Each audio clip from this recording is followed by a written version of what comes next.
Hey everyone, today we're talking about condos and co-ops and what is the difference. This is Rebecca from Aaron Bates Real Estate Team at Century 21 American Homes, and we get this question all the time. What is the difference between a condo and a co-op? So I'm going to tell you the difference today. First, the number one difference is that when you purchase a condo, you're actually purchasing real estate. When you purchase a co-op, you are purchasing shares in a corporation, and by ownership of those shares, you have the right to occupy that space. Co-ops typically have a lot more rules than a condo. So if you were to purchase a co-op in hopes that you were going to use it as a rental property, you would have to possibly meet some requirements, maybe a 1-year or 2-year residency in the building before you could not occupy it as an owner and then rent it out. All of those things have to be approved by the board, which is the second difference between a condo and a co-op. Board applications. Okay, so this is a board application for a co-op, and they are pretty much always this big. So we have 3 identical copies of everything because it has to be reviewed. Everything pretty much has to be perfect. So this is what you're presenting to the board for your approval that says, hey, I can afford to live here and I'm going to be a good neighbor.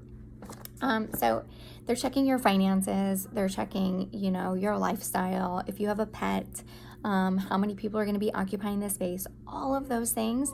They want to know as much as possible about you. Might seem a little bit personal, and it is, but that's what it takes to get into a co-op. Typically a co-op is a little bit less expensive than a condo, but your monthly fees are going to be a little bit more, which also accounts for your property taxes. So that's a little bit different also. So that's going to be basically the third major difference between a condo and a co-op, is that when you purchase a condo, you're going to pay your taxes, your property taxes, just like if you were purchasing a house. You might make it with the same payment as your mortgage payment. You might make a monthly payment separate from your mortgage payment. Maybe you'll make that payment at the beginning of the year or something in a lump sum, but you're going to pay it just like you would if you were purchasing a traditional single family home. When you have a co-op, though, your property taxes are included in your monthly maintenance fees, or like your HOA fees if it's a condo. So that's why maintenance fees on a co-op are typically higher than a condo, because your property taxes are included in that number. And there's one more difference that I'm going to tell you about: down payments. So the down payment on a co-op, typically most co-ops require a 20% down payment. There are some few that will allow a 10 or 15% down payment, but you should really just plan on 20% if you want to purchase a co-op. It's going to give you the most flexibility in where you're going to choose. Condos don't typically have a minimum down payment. They go along with regular single family homes most of the time. 3% conventional, 3.5% FHA, the list goes on. So you have a little bit more flexibility with your financing when you're purchasing a condo, less flexibility when you're purchasing a co-op.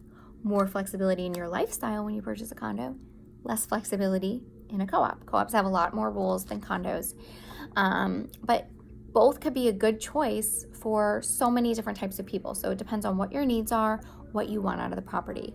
If you have any more questions about condos or co-ops, just DM me or give me a call or a text. And we also work with attorneys who specialize in condos and co-ops, which is really important whenever you're going through that transaction. Give me a call. Have any questions? Have a great day.